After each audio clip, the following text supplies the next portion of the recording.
Hello and welcome to the Beefy Tech channel. Today's video will be focusing on the RTX 3070 performance in Warzone 2 and multiplayer.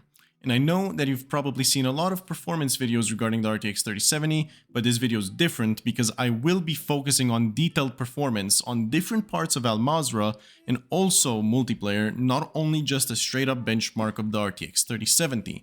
The reason I'm starting with this is because it's a great comparison point for you guys to be able to use this and compare with your own rigs to see if you have any issues or any FPS downfalls.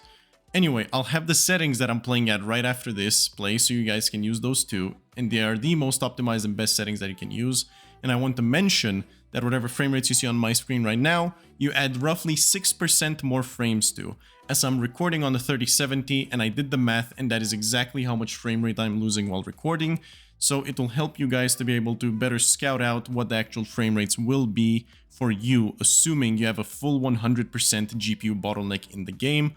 I'm also using my 13700K test bench rig along with DDR5 RAM, so no CPU bottlenecks for the 3070, but I have something very interesting to show you later in the video. Stay tuned. Let's get things started.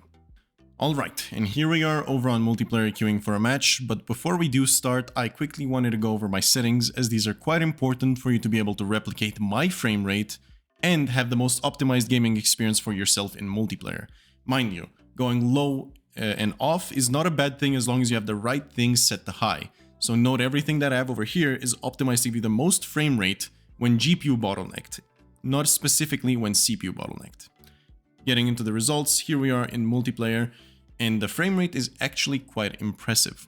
What you're seeing over here is a graphics card that is easily able to push above 144 FPS in 1440p, and it can actually do up to about 170 to 180 FPS average in most maps, which is very surprising and very good to see. But I want to preface that I am using a really fast CPU to back this up. For example, if you have a 5600X, you cannot guarantee that you'll be getting these frame rates. So I just wanted to let you guys know.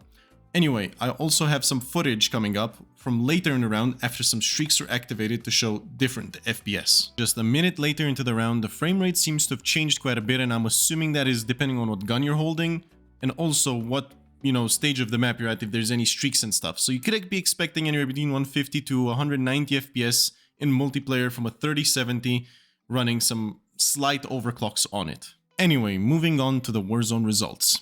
I did some testing in the same area that I tested a 4090 in, and this was, mind you, always a GPU bottleneck, so you don't have to worry about any of that. The 3070 pulls some pretty decent frame rates, and you can in fact add roughly 6% extra to what frame rates you're seeing currently, as I am recording on the graphics card. For this video in particular, I decided it's very important to test different parts of the map, because you could be experiencing vastly different frame rates on different parts of the map. As you can see, on this part of the map, the FPS is similar, if not better, which is quite surprising as you're right next to Mazrah city. I ran for quite a while over here, specifically just to see if the frame rate would ever fluctuate, depending on if I look towards the city, or if I look towards the outskirts of the map, or towards some mountains, and it seemed pretty stable. Obviously, looking at mountains and towards the outside of the map generally renders better frame rates, and also looking upwards generally renders better frame rates. But as you can see, when paired with the 13700K, the 3070 has absolutely no issues pulling a very, very good frame rate in Warzone, which is absolutely impressive. And for one of the most interesting tests that I've done for this video, it's Sarrif Bay. And the reason I chose Sarrif Bay is specifically because it's a very demanding part of the map, but not necessarily for the GPU, more for the CPU. And I'm saying this because you can see that the CPU time is beginning to, instead of being 4.5, to go 5.6, which is showing that there's a lot more CPU latency and a lot more of a CPU bottleneck in this part of the map.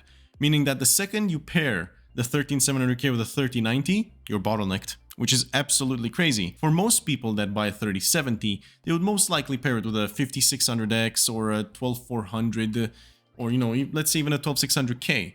And that means that those CPUs are barely able to drive a 3070 to its max in Warzone. So keep that in mind when you're building your machine, and keep that in mind if you want to upgrade to a 3070. And for the final part of the video, I have some 3070 performance in the Gulag. Yet again, this is 100% CPU bottlenecked, so these frames would be consistent at 6 or 7%, and this is what you'll be seeing in the Gulag.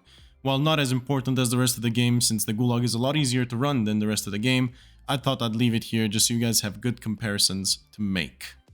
Alright, so let's review all that we have learned today. The 3070 is a very performant card, and assuming you have no CPU bottleneck, aka your CPU is strong enough to make you have 100% GPU usage throughout the entire map, the GPU can drive about 140 to 150 FPS on average within Warzone 2 at 1440p optimized settings, and 170 to 180 within multiplayer at the same exact settings, depending on the map.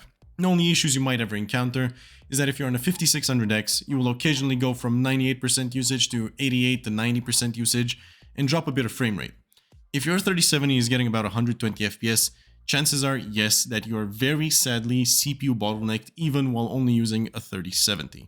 I hope this review has helped you guys, and if you have any more questions and would like me to compare the 3070 to a laptop, for example, and mind you, a laptop with a 3080, let me know in the comments down below, and I will definitely do that video, as this one has been very interesting for me too and very informative. With that said, guys, thank you for watching, have a good day, and enjoy.